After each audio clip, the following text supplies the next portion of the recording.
Với lại hắn slang cần xem luôn là nó dân hay glycerin nè blue lệ tùy tem tệ khăn nha dân hay chụp nó đã chuyển chuyển tức là mà dân works và xem bằng hay tùy bao ngày nha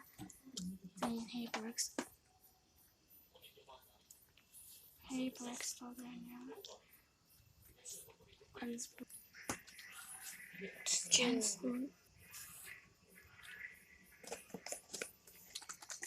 dân chơi sừng sững à hay tùy nó cứ phải phức là hay anh mix là dân powder glitter hi tem cần là dân cần thì là mà special được nhưng mà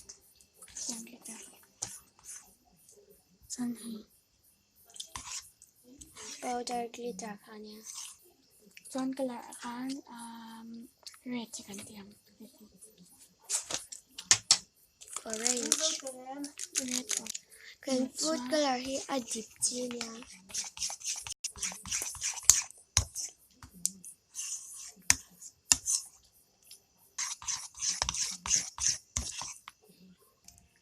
dân red glitter kha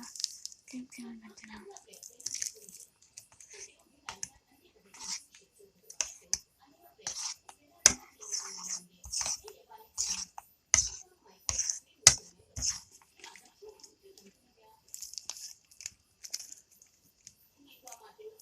dân tem cần thì là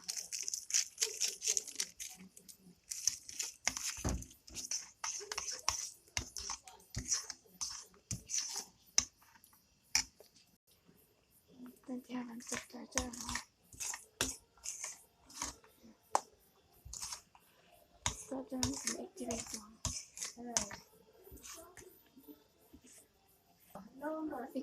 nó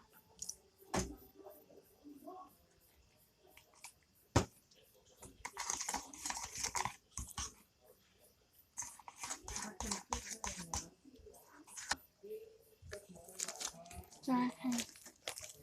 achang dân activate nó tem cần tự là acha jo sticky deu le ka hay thả bóc vào mà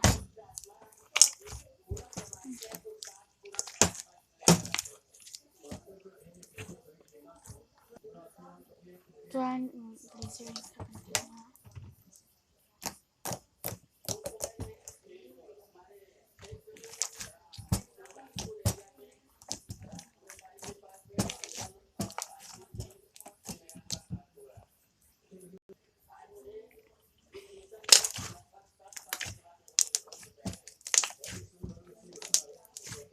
tự khúc này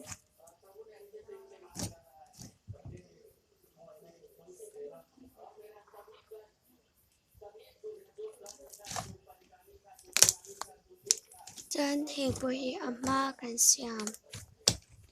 kan da clear temin he a clear video to